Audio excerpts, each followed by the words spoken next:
Hello, and welcome to another episode of Frame and Reference. I'm your host, Kenny McMillan, and you're listening to episode 112 with Adriano Goldman, DP of Andor and The Crown. Enjoy.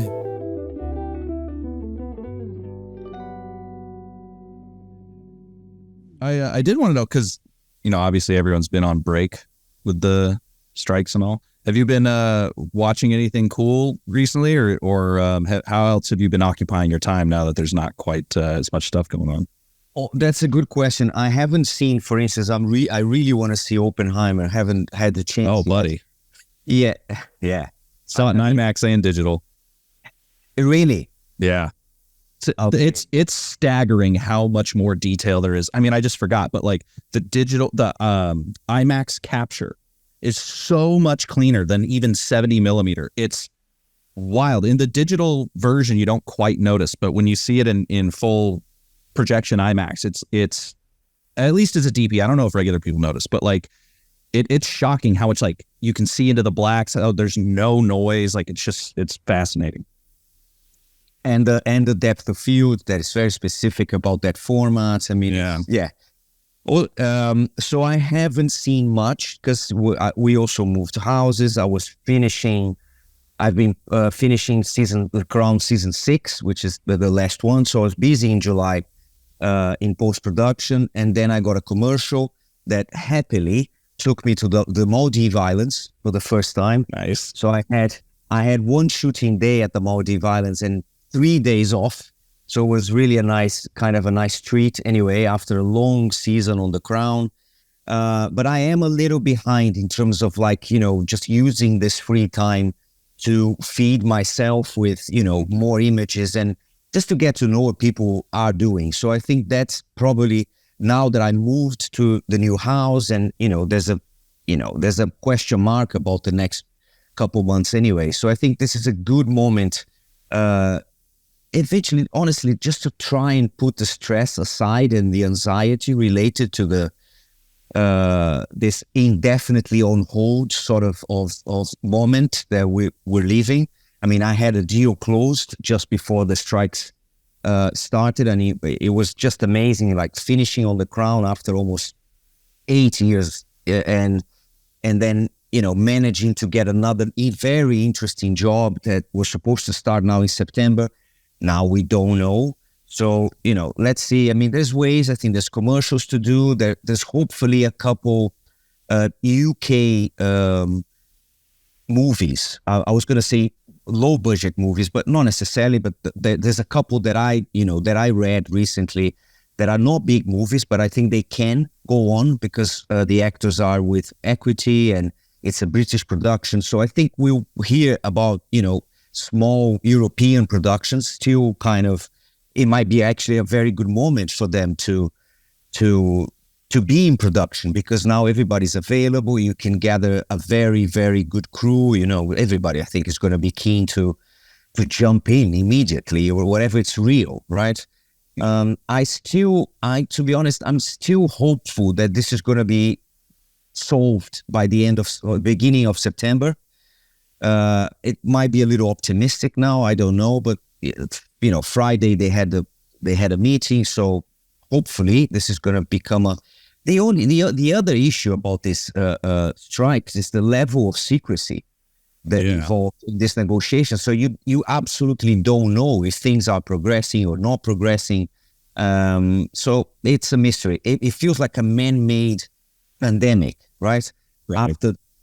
Only after 2 years of a real social, massive event where we all had to, stop. And then right after, we all had to swab and test and protect ourselves and protect the actors.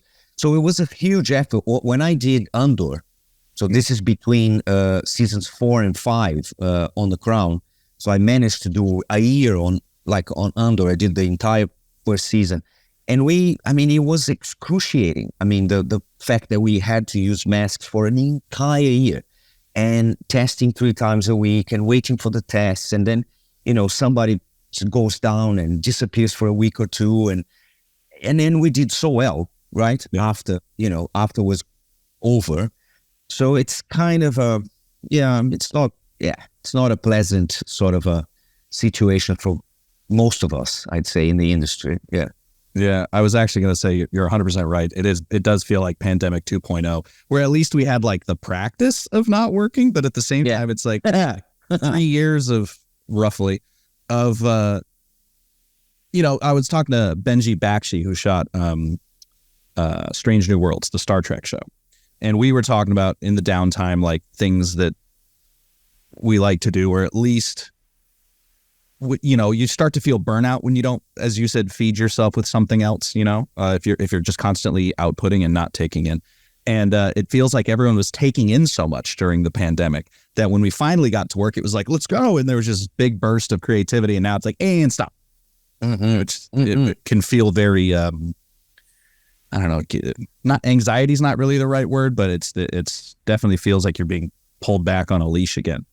And we knew it was coming. And I think one thing is if you think, well, I'm going to have 8 weeks off, so let's plan for that. It's the beginning of the summer, maybe we can even enjoy this moment. Yeah. But like going back to my point about the mystery involved. So is it 2 months? Is it 3 months? Is it 6 months? So it is making people very anxious and, for good reasons. I also think that I think we get so addicted to work that a lot of this excess of free time is not necessarily healthy for us. I mean, we want to engage in being creative and being with our teams and, producing something. I absolutely admit that I function much better when I'm working. Yeah. And I think especially now, of course, it shouldn't be a conversation about my, let's say, personal life in present. But the fact is, I just bought a house, so it's a real thing. It's a real issue to be managed, right? It's not just like I want to work or I could be earning money and I'm not, and I'm using my savings. Lucky me, I have savings, right? Because I can probably carry on for a couple more months, etc. But you also struggle with this lack of perspective. I think that's a real thing, right? So, and it's been 3 months already, right, on the WGA strikes, which is it's a good period of time. Anyway, so that's one thing. The other thing you said about what I also the fact is because we were put on hold because of COVID. And then this burst in creativity, like you said. I mean, I'm also aware stories being told that after 2008, when there was the strikes, there was 2009, 2010, it happened exactly the same. A massive boom in creativity, new shows. I'm actually very optimistic about 24 and 25. I think we're going to have excellent years. But we have to leave the present. Right? Yeah. So that's all we got. It's today and then tomorrow. And so it's a tough one. Also, my 2 boys, I have 2 sons that also work in the industry. So now we're all home, thinking how long this is going to last. Should I go for a trip? Should I actually enjoy a couple weeks, abroad or somewhere?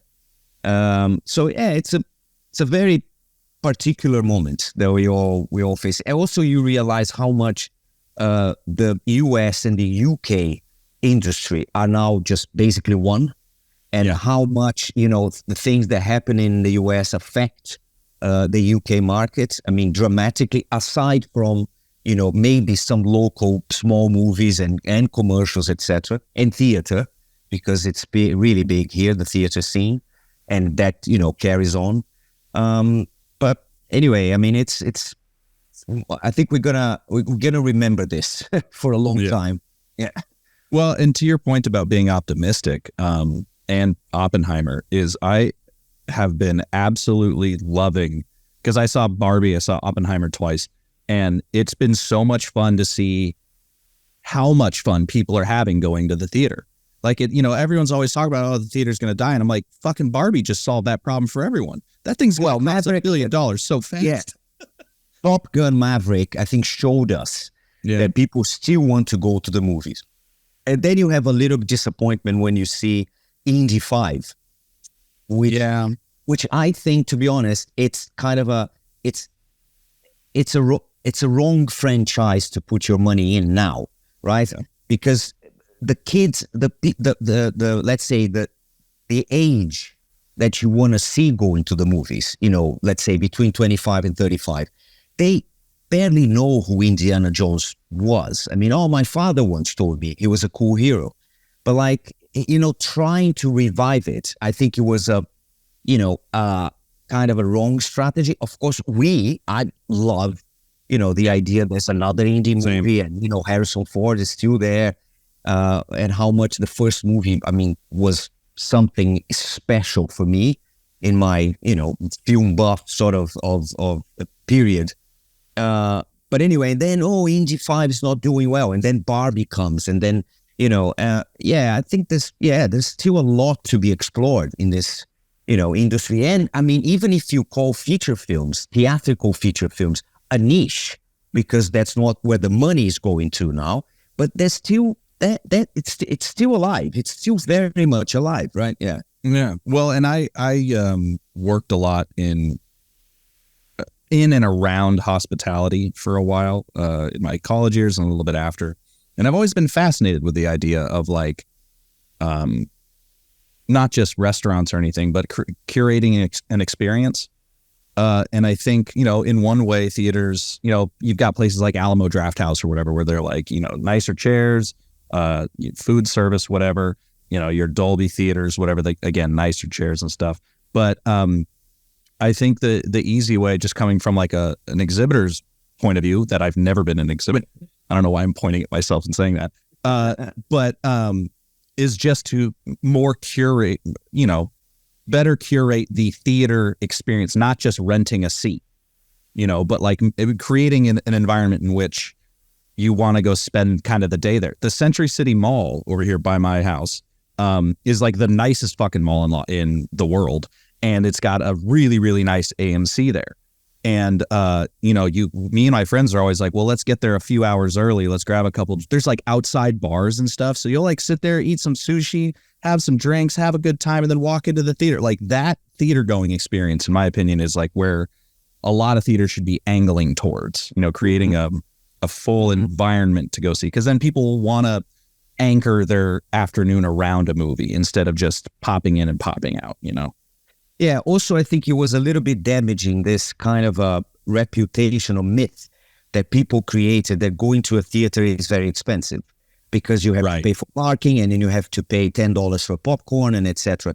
So I think there's still a little bit that can be done so people can feel more attracted to come. And, I'm not going to, because if I compare, I can spend just $15 on a Netflix subscription and I have it's not the same thing.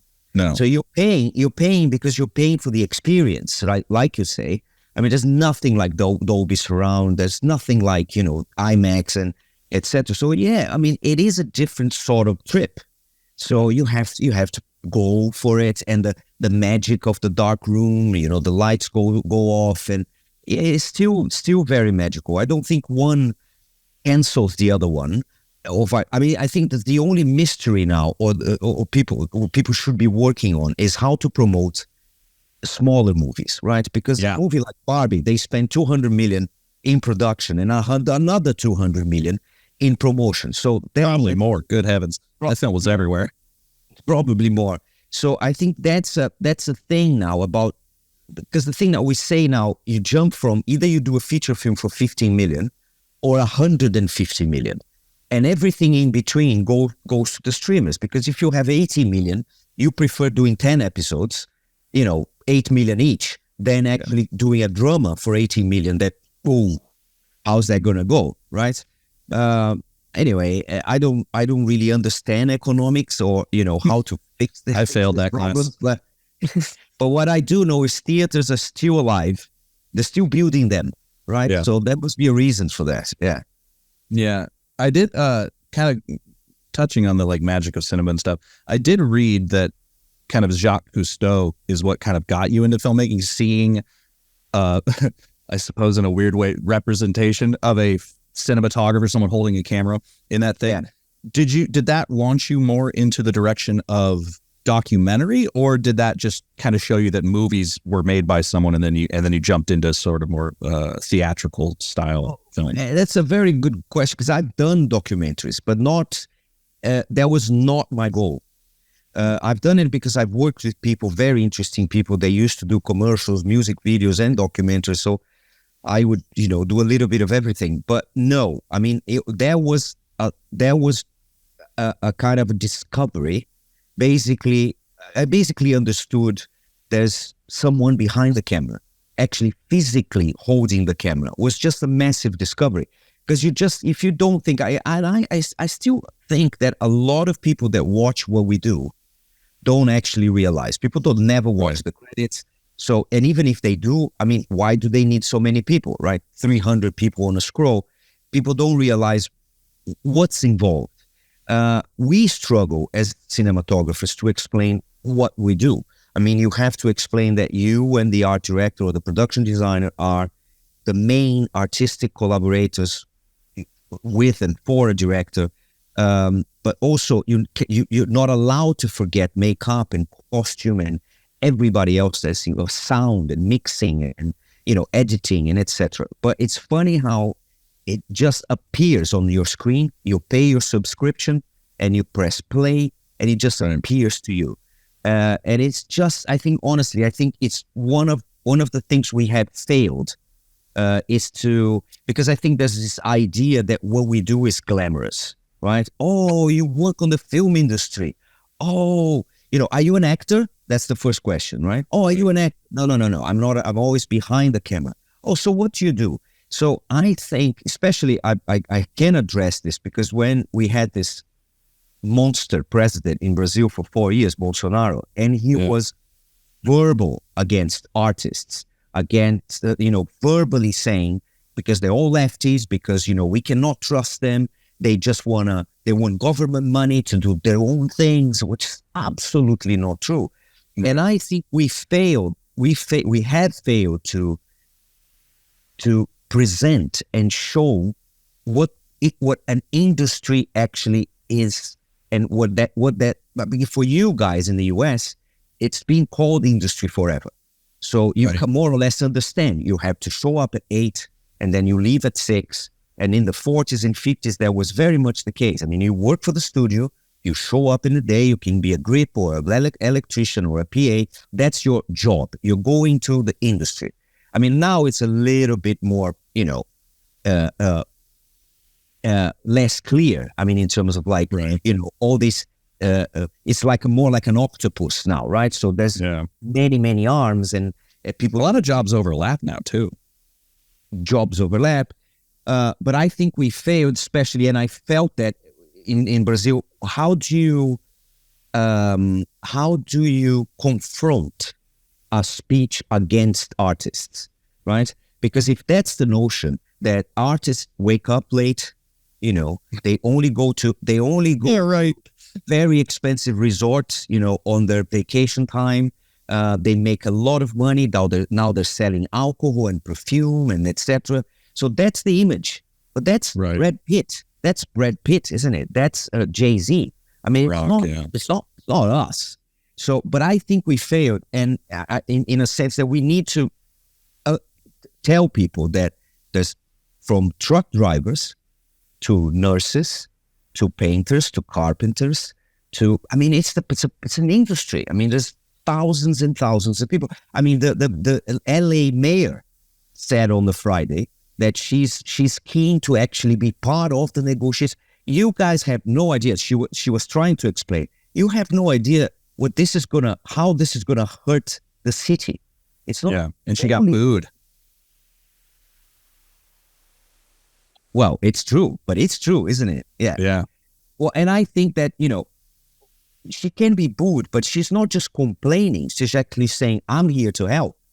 Yeah, right? No, 100%. So, yeah, I don't know her. Sorry. This is only stuff that I read on the news. But Karen Bass, she's great. But I thought it was wild that she stood up there because she was talking about the strike. She was talking about the homelessness crisis, and just everyone was booing her. And I was like, can you let the woman speak? She's trying to help. Anyway, so I think that's the one of the things. I mean, I try to, and I still think it's complex to explain what a DOP does. You deal with lights, but how exactly, right? So, and I don't think we should actually, I mean, a little bit of mystery, it's good, because, you feel like a magician, you feel like you hold some sort of a knowledge that, it's in your hands and in your mind. I mean, it was much more like that when we used to shoot on film, because then you're the only one that can actually appreciate a sharp and clean image through your viewfinder. I mean, you're the first viewer of every film you do, right? So it's a huge privilege. I think now it's a little bit more organic in a way. I mean, there's those big monitors on set, so I mean, it's a little bit more democratic, but still, I think it's Yeah. Well, you touched on a few things there. One, I've often had to explain to people who say like, "Oh, the cinematography in that movie was great," and I always go, "No, the production design was great. The cinematographer was pretty chill on that film."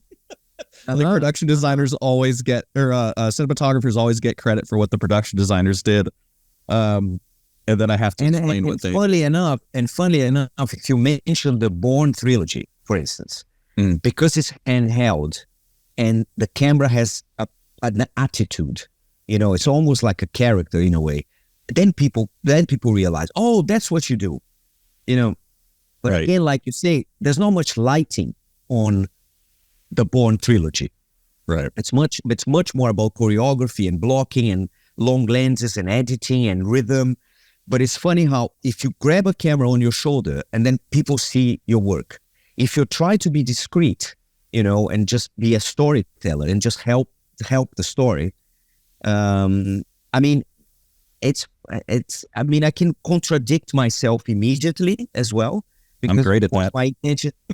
My intention when we started on The Crown, I always tried to be invisible. Like, I mean, there's enough visual information in costume, locations, period, hair and makeup, and furniture, and period cars, and and the history involved, and the dialogue. So you're learning something with the show. So I remember us saying, we don't want to be this. We don't want to do this in a glamorous sort of way. I mean, no fake backlights, no rim, unjustified backlights, whatever, and no shouldn't be glossy. I mean, we started in the 50s where London and even the royal family's properties were kind of run down. So there's no reason to actually go over glamorous for the first season, especially, right? Right. But then, we got all the accolades, and we got even trying to be discreet and just not showing off, let's say. I mean, the appreciation, the industry appreciation for The Crown and the visuals, and I'm still kind of surprised every time I think that it's the 5th season and it's my 5th nomination. So I really never thought this was going to happen. Honestly, I honestly didn't. No, I get you, yeah. Especially season 5, and I must be honest, because I was doing Andor, and I only had time. I almost couldn't do season 5. But then we managed, because I love the team, and we've been together for many, many years. They managed to, so the solution was, because I knew the director I was going to work with, the solution was shrinking my prep. So, okay, we wait for you, but we cannot push the block, right? So that means you're going to have less prep than usual. And I said, I'm in. It's fine. I'm in. So I only did 2 episodes. I did Mumu and I did the finale, right? The last episode on season 5. And that was a much shorter sort of commitment for me, especially, for instance, if I compare to season 6 that I did right after. It took me a year to do season 6, two blocks on season 6. It took me a year. The other one was just like 3 months, right? I started in September. It took me to December. So it was really clear. So I was not, I was happy that I was able to rejoin the team. But maybe now there's opportunities for other DOPs that, also did The Crown to get nominated or get more attention, etc. and I'll come back for season 6. But for some reason, Moo Moo is the one that people remember, and it's kind of a spin-off, and it's a very specific episode. Yeah. Well, I mean, it does go to show that what you are doing is not only, let's say, good, but that people really identify with your style, because that actually brings up something that I kind of wanted to talk about, which was between The Crown and Andor, there is kind of a similar, like, your visual style is apparent. It's not like, some DPs are really good at really morphing what they do. Some DPs, we use David Fincher as an example all the time because he's easy to point at, because, even between DPs, he's got that thing he does. But, you've got, I guess technically not the future, but futuristic space sci-fi versus literal the past, and they both have a very similar visual style. And I was wondering if you could speak to that sophisticated realism, as I've heard you call it, and how you approach that. Because I heard on The Crown, you're always lighting from the outside using practicals. In the jail set of Andor, or any of those interiors for the planet, are you doing the exact same thing? Are you building lights into the set in the more futuristic ones versus just lamps and stuff for The Crown? How are you bridging that? Well, I'd say that you're right. You're absolutely right. The approach was similar. I was literally jumping when I got the offer, to do Andor, and I was even happier when I realized it was not going to be on the Mandalorian sort of realm. Right. It was more like, Rogue One sort of style. Mm-hmm. That is much more realistic, much more touchable, and you feel the dust, and there's a lot of sweat. It's not a perfect world. It's like it's very, it's realistic. It's very realistic. Yeah. I've told everyone, like, even if you don't like Star Wars, you should watch Andor, because it doesn't really feel like a Star in such a way. It doesn't feel like a Star Wars show. It just feels like an amazing drama. And I've been screaming ever since it came. A bunch of the DPs I interviewed after that came out, they were like, "Can you ask Adriano this for me?" And then we kept rescheduling. But yeah, it touched a lot of DP hearts that way. And then also, of course, there's the color palette that is very different, on Andor and The Crown, that I had to adjust a little bit too. Not only the way I shot it, also the way I grade it, of course, in the end. But whenever there's a window, whenever there's an opportunity for a realistic approach, that's going to be my starting point. The dialogue between the DOP and the production designer is absolutely strong and vital on both shows. But with something like Andor, I had to be absolutely involved on the actual set design, because I really wanted to talk about, built-in sources, and especially like sets like the prison, where there's no windows. I want to rely on practicals that are in vision, that are still believable and used and dirty and customized and whatever. This is, of course, part of the designer's job, but also, in terms of like approaching it realistically, it's not just where the sources are, but how do they look? I mean, do they look believable, or, we need more diffusion, or we need more dirt, or we need to age them a little bit more. Because on Star Wars, it's like you said, it's not futuristic. It's very weird, because it's everything is used on the set. Everything, even a brand new set, you have a team that comes and do scratches, and step on the wall just to make them more used, more believable. And the comparison they all make between Star Wars and Star Trek. This is not Star Trek. This is Star Wars. This is Star Wars. And we have to remember, this is it's a galaxy far, far away, a long time ago, in a galaxy far, far away. So it's very hard for us to understand that it is period, actually long in the past. But that's the magic of George Lucas, isn't it? Who would think something like that? So you're actually not looking forward, you're looking backwards to something. And also, there's no Earth on Star Wars, so they never mention Earth. Nobody's coming from Earth, ever. So this is, again, in a galaxy far, far away, without any contact with our history. It's really, really specific. But I felt very lucky because maybe because of the pandemic and because of, we are in a way a prequel for Rogue One, the approach was much more, basically we shot Andor on locations. Right. So everything was built.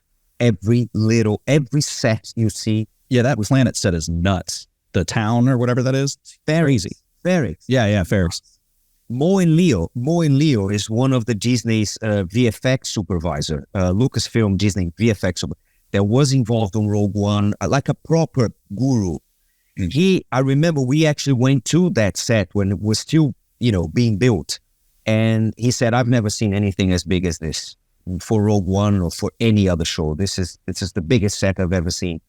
And everything, the prison, like you mentioned, and the scale of that prison and the scale of the episodes, and you're actually following casting when he's in the prison and all the intercuts with Mon Mothma and, and all the other characters and Luther. And it's so, so, so rich. But yes, you're right. I mean, the approach is realistic. I mean, I want to be able to believe it. I don't want to just lights coming from the ceiling, right? Yeah. So what was that? What was the post? I think this was Peter Jackson. I think Peter Jackson's DOP that someone, because it's pure fantasy, right? Lord of the Rings. And I think there was a situation where someone asked him about where's that light coming from. Did you know about this? Yeah, I quoted it last episode. Same place as the music. Yeah. Thank you for giving me context on that, because I've been quoting that for a minute and I can't remember where I heard it, but I think you're 100% right. It was Lord of the Rings. Yeah. Where's that light coming from? Well, same place as the music. I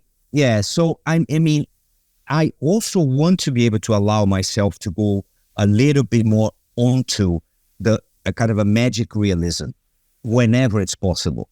So when you work with, even on The Crown, when you work with Stephen Daldry, he always brings a little bit more magic into whatever he does. So he actually won an Emmy on season 2 for his Pater Familia episode that I shot. But funnily enough, I actually picked another one to submit. Was Fairy Tale, another one that I absolutely love. But Fairy Tale was season 4. Was Barrow on season 2, and then he did Pater Familias. So if you remember, Philip loses his sister on a plane accident, and then he dreams about kind of seeing her, and he walks into the crash, and then he sees her actually dead there, and that was not on the script. I mean, that was Daldry insisting with Peter Morgan just to bring a little bit more horror and a little bit of more magic realism to a show like The Crown. So, and I love whenever that happens, that gives you a little moment, 2 minutes on screen that you can just go off your route a little bit and then come back. But just there's a little detour here that's going to take me back to the same road. But, let's just enjoy this moment. And Daldry is brilliant. I mean, no spoils, but now for the finale, the last episode we did for season 6, there's a little bit, of his magic again. So I really hope that people appreciate it. It's a proper finale. It's longer than the other episode that they normally are. That's the only spoil. Gotcha. I did, something that'll be kind of illustrative, because I try to make this podcast somewhat educational. But I think something that'll be kind of illustrative to the style of lighting that you do would be 2 similar scenes. So in The Crown, obviously, you've got a lot of times there are sort of dark-ish rooms lit from outside, with practicals and maybe some atmosphere. I know you talked about using like the glimmer glass and the smoke and stuff. And obviously having a dark room is much nicer than, say, that jail set from Andor where everything is white and lit. So, but still a lot of people in a room having a conversation around a table. So how are you building contrast into your image, and how are you approaching, say, close-ups or maybe a shot of 3 people or whatever in either set? One where you've got contrast built into the set and you need to kind of light it a little more, maybe add some light, versus Andor where you need to remove light. Well, if you want to use the main prison, the factory level, as we call the white, the super white and big room. So every individual strip of light that you see on the walls are individually controlled, right? Like astereotubes or panels. Yeah, LEDs and astereotubes, but individually. So whatever it's not in shot is off. So there's a lot of turning on and off lights. I'm just gonna move 10 degrees to the left. Don't want that source anymore. I mean, there's a lot of bounce still, because it's a white room. So then I think initially I was checking, well, first of all, I don't want to add too much contrast, because now we know where we are and we know this is a white room, right? Right. But I want to shape the faces a little bit better. So I'll switch off all the lights that are not in shot, and I'll bring a little bit of a nag, but also not too close to the faces, because otherwise it turns into a different show, right? So you have to. It doesn't look natural. It doesn't look natural. So it's I think on a show like the Andor was very much about making sure that I had control on every single individual source, so I don't have to compromise. Just adding to your question or answer, or to my answer, there was also the challenge of trying to make that place look not always the same. So, there's the drills, there's, an F10 when the lights, the power goes off, and then it changes, and we had to create something that looks like emergency lights. And then the lights come back on again. So there was a dramatic light curve on F10 that, it was really demanding in terms of programming all the lights, and even kind of, trying to bring all creative people to actually approve, because it could be orange, could be green, could be red. What is an emergency light situation on this set? Right. So there was a lot of interesting creative conversations about tone and color palette and etc. So all fascinating. For Ferrix, for instance, contrast was much more welcome. So, you're shooting exteriors, eventually it's a sunny day, which is, in that case was really welcome anyway. But, now I have more freedom in a way to either bounce or bring a little bit more nag, or even diffuse my sunlight when possible, or even bring a source to add a little bit of a backlight for continuity, because we started the scene and it was sunny, and now it's not sunny anymore. So it's let's say a little bit more conventional filmmaking. And I'd say eps 8, 9, and 10, they were much more technical and required much more planning than The Crown usually does. The Crown is also in terms of how you prep for a show like Andor and how you prep for a show like The Crown. The Crown, you have everything in your hands. You can go to a location. You can bring your director and discuss a 3-shot. So we're going to have these 3 characters here, how to position them. Well, do you want them close to the window, or even far from the window? Or so you have opportunities to almost like envision what is actually going to happen on your shoot on your shoot day. So you come not with like preconceived ideas, but the room, you know where your sources are, and your director and how to deal with his taste and his choreography and etc. So you're a collaborator on like working with pieces that you're so familiar with that it feels a little. It's not like, I'm not going to say you find your comfort zone, because it's a massive show. Like every day on The Crown is, it's always kind of massive and challenging anyway. But for me, I'm not going to lie and say, I mean, there was a progression. I mean, season 1, I was anxious, absolutely anxious every single day. Am I doing well?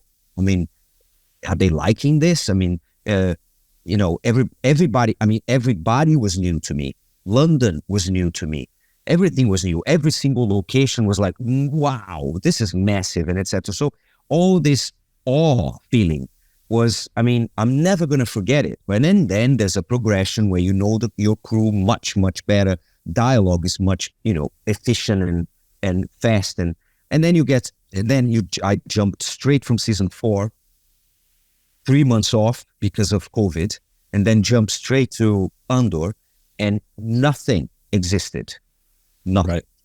No sets, no costume, no locations, nothing. And can I try the goggles? Can I just go for a virtual sort of a scout? Well, not yet. We're still building them. We're still designing the set. So it was crazy. I mean, there's this massive truck coming in your direction with principal photography. Right. Okay, this is a long prep, but it's coming, right? So when am I gonna get to see a set and to be able to bring my gaffer and discuss, lighting? And I mean, the first 2 months prepping for Andor was like, what? How is this going to happen? Because you can have 10 meetings every single day. You can read the script 50 times with your director and try storyboards, and let's have the storyboard artist. Storyboard artist, what is it going to draw? I mean, right. You have to imagine a set, right? Or try to storyboard it just for dialogues, and or eventually, I mean, we had to do extensive storyboards for action scenes because of VFX, etc. But that only happened much later during prep, when we actually could go to Ferrix and photo board, a set that was still being painted and etc. But that prep was like something. But it's such you learn so much when you do this. Yeah. And there was another reason why I was so fascinated by doing something like Andor, because it's, now I feel that I kind of can navigate, these, it could be period, could be contemporary, could be sci-fi, or it's funny. It was really funny. And it's funny enough, we did on The Crown season 3, that we did the episode with the astronauts coming to London, and the Prince Philip fascination for the moon exploring, and it was amazing. And then suddenly I'm doing something in space. Yeah. I did want to ask because I'm noticing more and more. I was having this conversation online with someone about camera choices in filmmaking, and it kind of goes back to what you were saying about there needs to be a little bit of magic still, but I think opening up the floor and letting people know what we do is important, because on the one hand, it's good so that they know there's real people working on it, but then on the other hand, they feel like they know what they're talking about, and then this whole discourse pops up about, like with Oppenheimer, like there's no VFX, and it's like, oh, there was a little bit, like off. Yeah. But all that to say, that was a huge tangent. What makes you choose the Venice to shoot all of these things? Is that your choice? Is it just something you're comfortable with? Or because, like for The Crown, for instance, one could argue like, oh, we should shoot film because it's period, Well, I think film was never actually considered, but I bet not. But yeah, I was coming. What was it? I think Burnt. Oh my God, my memory. Burnt, that I shot in 2014, just before I started on The Crown. It was my first feature on digital cameras. And I shot it on Alexa. It was the Alexa XT, if I remember well. So I've been always kind of an ARRI person, even cameras. I mean, I remember when I shot the company you keep in Canada, and then I shot August Osage County, fascination by using Panavision cameras, and how cool they were, and the Primo lenses, and etc. But I grew up in Brazil where we had ARRI cameras and Aton cameras mainly, right. And then Europe as well, Aries and Atons and etc. And then Panavision here is really strong, so you can shoot with PV cameras, you can. But anyway, I had my first experience of shooting a feature film on digital cameras. I really liked the texture. I really liked, the look of the movie and etc. And then the Crown, happens to me, and so let's move to London and let's discuss technicalities, because now the studios, it's a digital platform, so they must have something to say, right, about the workflow and etc. And they did. So they were absolutely, from day one, they said, you can choose your camera, but you're gonna have to shoot it this in 4K. It needs to be 4K beginning to end, capture in 4K. And I remember I struggled a little bit. I said, look, let's test the Red camera that was available. I don't remember which one, Dragon, probably. Yeah. Then the Sony F55, and the Alexa. I remember that I put those three together because I was still hopeful to be able to go back to Netflix and say, it's good enough. It really is good enough. And you can up-res it if you want, and you'll be fine. No chance. And I mean, now I can probably change my mind. I haven't tried the Red cameras for a few years now. I know how much more, evolved they are. But I didn't like the Red. I didn't like the grain, the noise. Also, sometimes I feel they're really, really a little too sharp for my taste. Interesting color separation. A little bit more specific in terms of color separation than the other two cameras, but super video-like. It just felt to me that it felt like a video camera. So cannot use the Alexa because it's not 4K. So let's do the 55s. And so I did the first 2 seasons on the 55s and Cook Pancros. It worked out well. I have this amazing colorist that has been with me since season 1, Asa Shaw, and we've been working together on the LUT and the deset colors, what kind of treatment we can add in post. But there's actually not much. It's more we always deal more with density and saturation more than anything else. So I shot seasons 1, 2 on 55s and Cook Pancros. Season 3, it was always the intention, you probably heard this before, I actually had this idea in mind that whenever the cast changes, I'll change the glass. Right. So then I couldn't change the camera body for season 3, but I moved to the super speeds, Zeiss super speeds. Right. Then the Venices came out during the season, and I went back to my producers and said, look, there's a massive upgrade. We need to change bodies. Well, I don't think we can financially, because we had 2 units. Every unit got 4 bodies.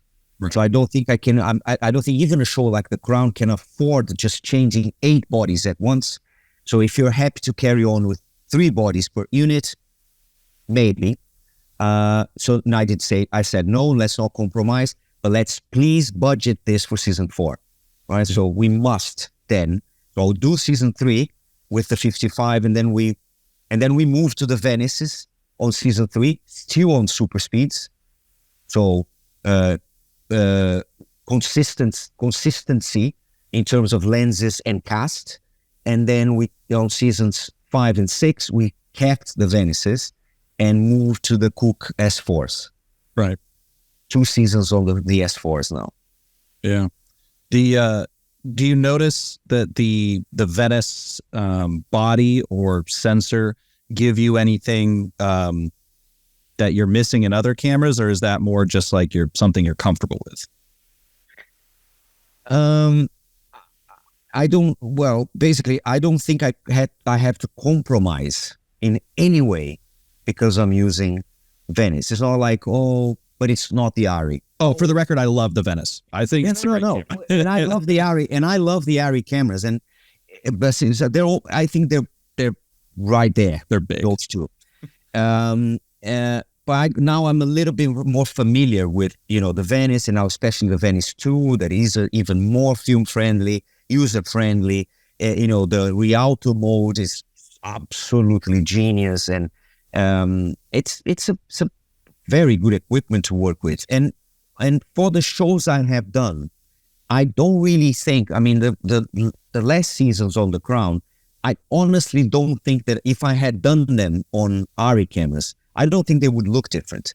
I think this thing we found, Asa, myself, my DIT, they kind of, I think, but I'm actually happy to, whatever I do next, to actually maybe try the ARRIs again, and then, feel that same excitement for, trying something that is new. I haven't tried the Alexa 35 or even the 65 yet. So there's a lot. I would love to use the 65. Yeah, there's a lot to learn, and I'm keen to. Yeah, so I've got like I got a C500, and obviously shot plenty of Super 35, and between Super 35 and full frame, I've always been like, yeah, I like full, the physical, not the 4K-ness or anything, or the depth of field that everyone obsesses about, but the physical resolution of the sensor does give the image more softer tonality that I like. But then I got this Fujifilm medium format stills camera, and I'm like, oh God, because I shoot medium format film too. And just a massive ass sensor really does look really nice. Like, again, not the depth of field, just the tonality of the image is just so tactile. It's just, I love it so much. And now I've turned into a sensor nerd. Sorry, it's just recently, one of my focus pullers, maybe that's the same camera. You mean the Fuji digital large format? Yeah, the GFX. It's out of this world. Oh, isn't it? It is. It's just, he just took, we were just having lunch, and I was so surprised when I saw the camera, and he took a picture of me, like just looking surprised. And when he showed me, it's just like the best portrait ever. Yeah. When we hop off this call, I'll DM you on Instagram some portraits I just took of my friend Ian. And I'm like, I did minimal editing. It's literally just like balancing some light because I only had one, flash. And it just comes out perfect. It's so good. So now I'm big into big sensors. Alexa 35 is great, but if they use the ALEV 4 sensor to make a 65 or an LF, but like, not that I'm ever on the set. Imagine if Fuji decides to make a film camera. I am acquaintances with the Fuji team, and it's one of the things that I've always been in their ear about is like, let me consult on a Fujifilm cinema camera, because I think they would destroy. I think they would do so well, and they could include the little film simulations in there for people who want to do that maybe. F-Log 2 is an amazing gamma curve, really protects the highlights really well. And obviously their color science is out of this world. So that is something. If I can get that, I'll say that you're also interested. Maybe they'll pay us. Oh yeah. Oh yeah.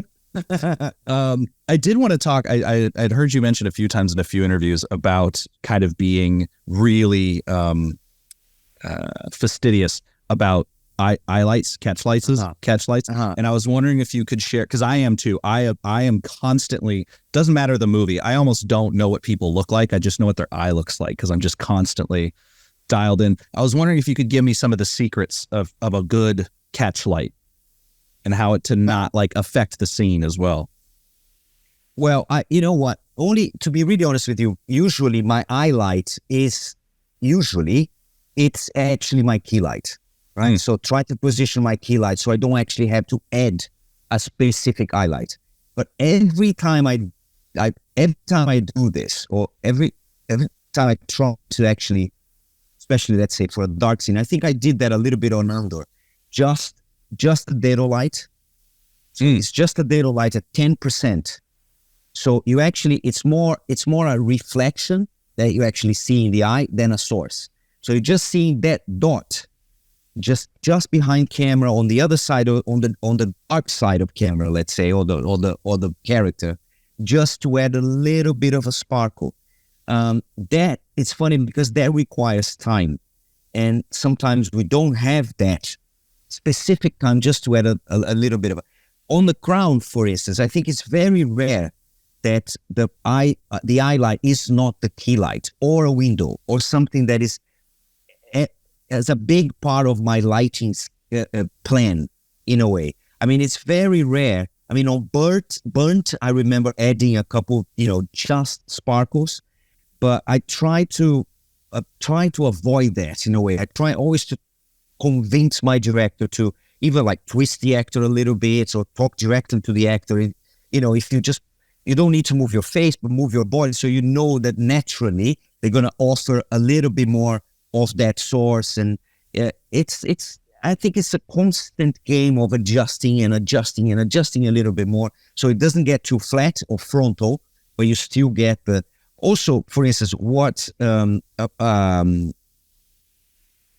on season 6, I shot 3 episodes for Christian, a German director that we had on previous seasons on The Crown, but he used to work with a German DOP. So it was my first opportunity to actually work with him. And what directors bring in terms of course, their own knowledge and taste. So what is it a profile, right, for you? So is it one eye? So profile is a sharp profile, or I only see one eye. For Christian, no, he wants to see 2 eyes. Oh, that's not a profile, Christian. But what if the sparkle is only on the far eye and not on the inside, right? So that's another challenge. How do you add an eye light so you like the lighting and you like the shape on the face, but you're missing something on the dark side? It could be a bounce board. It could be just something. So you don't actually, it's not shiny and sparky, but you reveal the eye. So you just lift the blacks a little bit, so you see it's there, right? But I must confess, I've never been a technical DOP. I mean, I know what the lens offer me. I don't know how they're made, right? I know what my lights can offer me and how much they progressed or they have progressed since season 1. For instance, if I compare, I probably had 10-15% of my sources were LED sources on season 1. Now it's probably 80% of them. This is like in 7 years, right? So I know what they offer me in terms of speed and color and intensity and output and etc. because I try them a lot. When something new comes, I always go a gaffer to the warehouses and we try them and we test them, or even like on just on a testing week on whatever we are in prep for. But there's a lot of testing, so I get more familiarized with my new sources, what the market has to offer. But and also this thing about the eye is always like, I'm missing something, And also it's an ongoing conversation, because it really depends on, again, I insist, your director's taste or even the genre. I mean, do we want to see the eyes, or do we want to hide the eyes now? So that's a constant sort of, conversation. Should we? No, this is actually a good moment not to see, a sparkle, and, let's bet on sadness and, something a little bit moodier. So it's always again and again, lucky me, I had never, not saying that I don't want to do it, but I never done a movie that was entirely storyboarded, where not only you know what you're doing, but you can really think ahead. You can actually come back home after a shooting day, go back to your storyboard and actually think, give your gaffer a call. Well, tomorrow is that scene that we plan to do this and this and this. Even a big show like The Crown and even Andor, an actual shooting day is a much more organic thing. You gather your actors, you do a first rehearsal, you bring your camera operators, you talk to your director. So do you want to start on a wide shot, or you want to start on mid shots, so it's a constant sort of exercise of prioritizing and compromising and prioritizing and compromising. So that's the way we play the game. Actually, I mean, I'm sure that I would jump in to whatever feature does if I ever have the chance. But then it's a different game, isn't it? It's his game, and you have to somehow accommodate and be a strong collaborator, but within his visual realm, right? And preparation, because he preps a lot himself, right? Sure. I know you have a heart out, so I'll let you go here soon. But I did want to ask. I have actually a bunch more questions. We'll have to have you back on sometime soon. Pleasure, anytime. Yeah. Because it's been a lot of fun. But I did want to ask. I saw that in 2009 you won a cinematography award, right, for Sin Nombre at Sundance. And I wanted to know what your position is about 14 years later about the importance of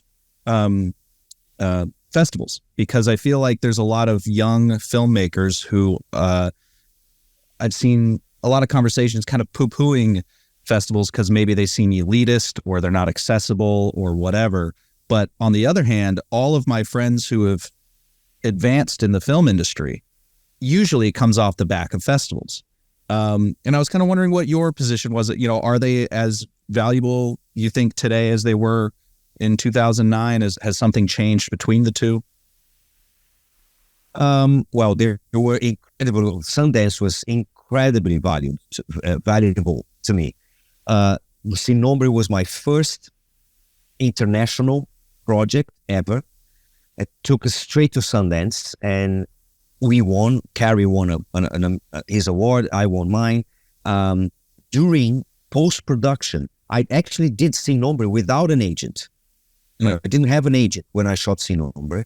So I got an agent because we had a friend in common. Then we both went to Sundance when the movie was, I actually went for the premiere. I had to go back to Michigan when I was shooting a movie in Michigan to get a phone call the following Saturday saying, you won. And I wasn't there. I mean, anyway, so stories to tell. I'm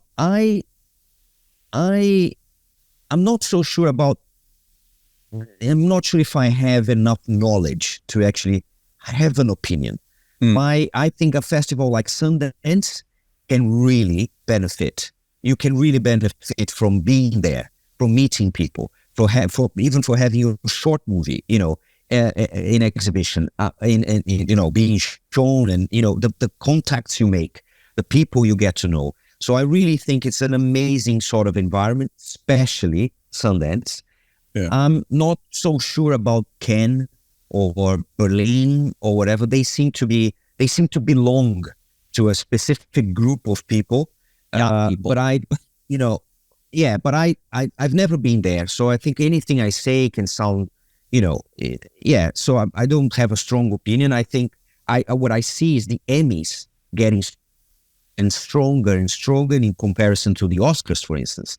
Now you have Meryl Streep running for an Emmy, right? Nicole Kidman running for an Emmy. And so I think the way the now people value the Emmys, I mean, it's really amazing, and how much I have benefited from, even being here now with you guys, and how much it changed my career and the way people see my career, how much more you can actually think about driving your career in different directions depending on the attention the industry is giving you. So I really wanted to do something different from The Crown because it was relevant for my CV, relevant for my future. Who knew that I was going to get hired to do Star Wars coming from The Crown? But because of the Emmys and because the people get to know Crown is really, really big, is whatever, 10 million per episode. So if they know they're used to doing big stuff and dealing with big problems. Right. So that is as an interesting thing as well. But that is when you get to do, the good stuff and the big stuff, let's say. But I think festivals are, fundamental, absolutely fundamental. We had, was it Dodry actually now on his last episode, his personal assistant was a young filmmaker, and he showed me his short movie that is now, I think it's actually showing this Friday. But anyway, it's the entire life of this short movie. This short movie has been seen in 10 or more than 10 festivals, and might not happen the next morning for you, but like, it's absolutely relevant. I think it's vital. I think people should never give up on trying to show your first movies or short movies on festivals. The Spirit Awards and the Sundance. I mean, they're really very welcoming. I had the most amazing experience last year because they invited me in June to go and be an advisor for the Directors Lab at Sundance. Mm-hmm. It was, I think, the best thing I did in my life, honestly. What a week with these young filmmakers, so hungry, for information and feedback and your knowledge. They want to sit with you by lunch and they want to ask you. It's just amazing. I'm fascinated. I have a good relationship here with the NFTS, the National Film and Television School, where there has been a couple Q&As. They just recently invited me to do a master class there. I might actually interview Seamus McGarvey on the 19th now on a kind of a Q&A. They asked me. So I'm very much, there's this thing about, just how can I say this? Helping the youngsters to feel more confident. And right. This is something I do frequently. I mean, talk to let's say a younger generation. Yeah. I really, really, really enjoy doing that. And with that, we had to let Adriano go, mostly because my internet died. So thank you so much for watching. As always, Frame and Reference is produced by me, Kenny McMillan, and supported by ProVideo Coalition and viewers like you. So if you'd like to support the podcast, you can go to buymeacoffee.com/frameandrefpod, and we really appreciate the support. So that's all for now. We'll see you next week.